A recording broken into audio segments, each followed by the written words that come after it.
मेरा नाम विजयंत कुमार है और मैं उत्क्रमित उच्च विद्यालय बेलगड़ा चंदवा में विज्ञान विषय में सहायक शिक्षक के रूप में पदस्थापित हूँ। मैं आज कक्षा 9 के विज्ञान विषय के रसायन विज्ञान के एक पाठ हमारे आसपास के पदार्थ के बारे में चर्चा करूँगा। तो हम अपने आसपास जितने भी सारी वस्तुओं को देखते हैं, चाहे वो सजीव हो, चाहे निर्जीव हो, चाहे पानी हो, हवा हो, चाहे ईंट हो, पत्थर हो, जितनी भी वस्तुएं हम देखते हैं सभी पदार्थ से मिलकर बने होते हैं। इस पर जितने भी दार्शनिक हुए हैं प्राचीन भारत के और दूसरे भी देशों के जैसे यूनान देश के, तो सभी विशेषज्ञों ने, सभी दार्शनिकों ने इस बात को जानने की कोशिश किया है और उनकी अभिरुचि रही है कि आखिर इस जगत के जितने भी पदार्थ हैं जो हमें दिखाई देते हैं वो कैसे बने हैं। तो इस पर तरह तरह के विचारधारा समय समय पर आती रही हैं। सबसे प्राचीन विचारधारा जो हमारे भारत देश से निकल कर आया है, तो उस प्राचीन समय के ऋषि मुनियों ने इस बात को जाना और महसूस किया कि हमारे इस सारे ब्रह्मांड में जितने भी पदार्थ हैं और जितनी भी वस्तुएं हैं सारे पंचतत्व से मिलकर बनी हैं।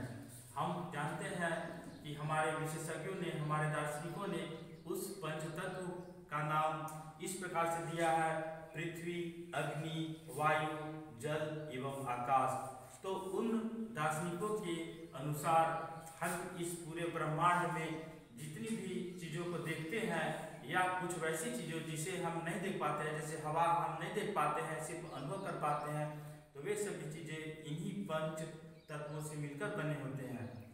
और दूसरे देशों में जैसे हम जानते हैं कि यूनान भी एक दार्शनिकों के रूप में एक विख्यात देश रहा है, तो वहाँ के भी दार्शनिकों ने इस बात को जाना है कि वहाँ के लोग भी इस बात को जानते हैं और बताए हैं कि पदार्थ, हमारे जगत के जितने भी वस्तुएं हैं सभी पदार्थ से मिलकर बने हैं।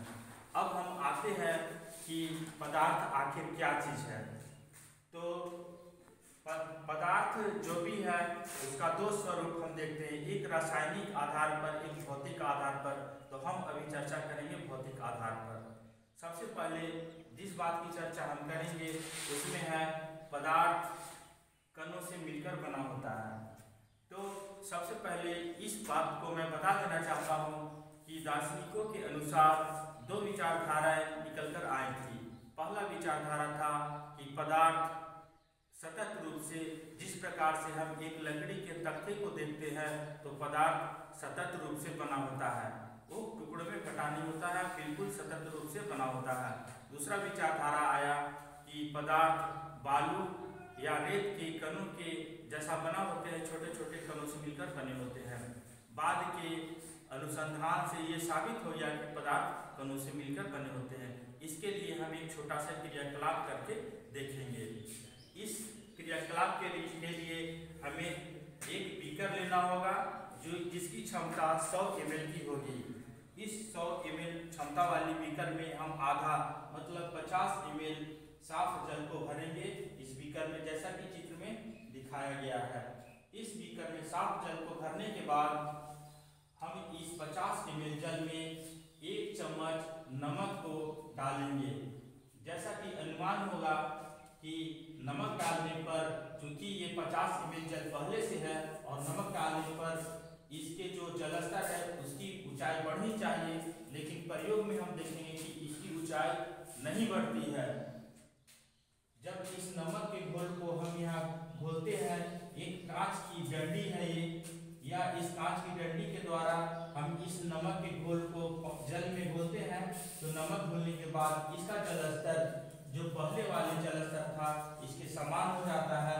तब प्रश्न उठता है कि वो नमक आखिर कहाँ गया।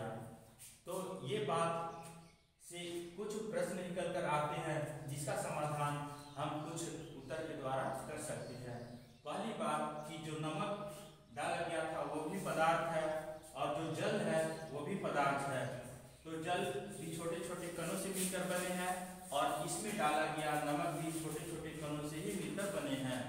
जब हम जल में नमक को मिलाते हैं तो जल के कणों के बीच खाली स्थान में उस नमक के कण घुलने के बाद उस खाली स्थान में प्रवेश कर गया, इसलिए इस बीकर के जलस्तर में हम देखते हैं कि किसी प्रकार का उठान नजर नहीं आता है।